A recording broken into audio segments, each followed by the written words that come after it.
யாழிசையாழின் உறவுகளோடு இனிதே இணைவது நான் உங்கள் சிநேகிதி சுசிகலா திருமால்.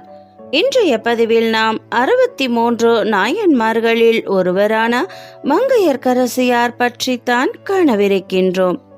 சோழர் குலம் தழைக்க பாடுபட்ட மன்னர்களுள் ஒருவர் நின்ற சீர் நெடுமாறன். காவிரி பாய்ந்து வளம் கொழிக்கும் சோழ நாட்டின் மரபில் பிறந்த மங்கையர்க்கரசியை மனைவியாய் கைப்பிடித்தார். மங்கையர்க்கரசி பெயருக்கு ஏற்ப பெண்களுக்கெல்லாம் திலகமாய் வாழ்ந்தவர். சிறு வயதிலேயே சிவபக்தியை மேற்கொண்டு சிவநெறியோடு வாழ்ந்தவர். திருமணத்திற்கு பின்னரும் சிவபக்தியை கைவிடவில்லை. தினமும் காலையில் சிவனாரை வணங்கிவிட்டு தான் அன்றைய காரியங்களை செய்வார். சைவத்தின் பிரதியாகவும் சிவபக்தி நெறியுடன் வாழ்ந்த நெடுமாறன் அவளின் கணவன் மன்னன் சமணர்களோடு தொடர்பு கொண்டு அச்சமயமே சைவத்தை விட பெரியது என்று அச்சமயத்திற்கு மாறினான். மங்கையர்க்கரசியும் அமைச்சர் குலச்சிறையாரும் அதிர்ந்தனர்.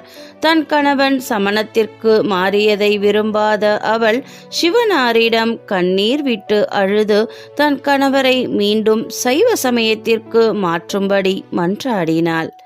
மங்கையே, கவலைப்படாதே, உன் கணவனை சைவத்திற்கு மாற்றுவது என் கடமை என்று அவளின் கனவில் கூறிவிட்டு மறைந்தார் ஈசன்.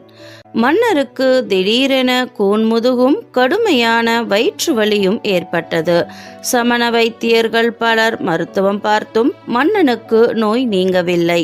மன்னருக்கு நோய் தீர என்ன வழி என்று மங்கையர்க்கரசி அமைச்சர் குலச்சிறையாரிடம் கேட்க, அரசியாரே, மன்னரின் நோயை போக்க சிவனாரின் நேரடி அடியார் திருஞான சம்பந்தரால் தான் இயலும். அவர் நம் நாட்டின் எல்லையில் தங்கியிருக்கிறார்.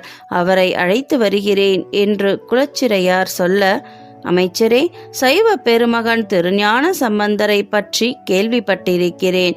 அவரின் பாதம் நம் மண்ணில் பட்டது நாம் செய்த பெரும் பேறு. உடனே அவரை அழைத்து வாருங்கள் என்று கூறினாள் மங்கையர்க்கரசி. குலச்சிறையார் எல்லைக்கு சென்று திருஞான சம்பந்தரை அரண்மனைக்கு அழைத்து வந்தார். அவருக்கு பூரண கும்ப மரியாதையோடு வரவேற்பு அளிக்கப்பட்டது. அரசி சம்பந்தனாரின் காலில் விழுந்து ஆசி பெற்றார். பின் சமணர்கள் திருநீரை வெண்பொடி என்றும் அதை தீண்டுவது தீட்டு என்றும் கிண்டல் செய்கின்றனர். மன்னரை எப்படியோ தங்கள் வலையில் விழவைத்து சமணராக்கிவிட்டனர்.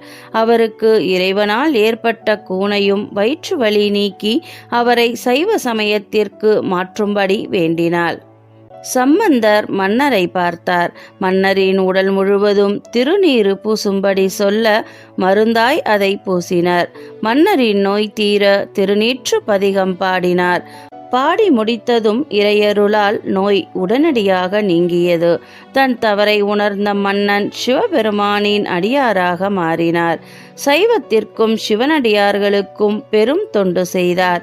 சமணத்திற்கு மாறிய கணவனை சைவத்திற்கு மாற்ற முன்முயற்சி எடுத்த மங்கையர்க்கரசியின் பெருமையை நாடே உணர்ந்து அவரை போற்றியது. அரசி சிவனாரின் திருவடியில் இணையும் வரை சிவ தொண்டாற்றினார். இவரின் சிவத்தொண்டை பாராட்டி இவரையும் நாயன்மார்களில் ஒருவராக்கி வணங்கி வருகிறார்கள் சிவபக்தர்கள். திருச்சிற்றம்பலம். சரி நண்பர்களே, இந்த வீடியோ உங்களுக்கு பிடிச்சிருந்தா லைக் பண்ணுங்க, கமெண்ட் பண்ணுங்க, ஷேர் பண்ணுங்க, மறக்காம சப்ஸ்கிரைப் பண்ணுங்க ஃப்ரெண்ட்ஸ். நன்றி, வணக்கம்.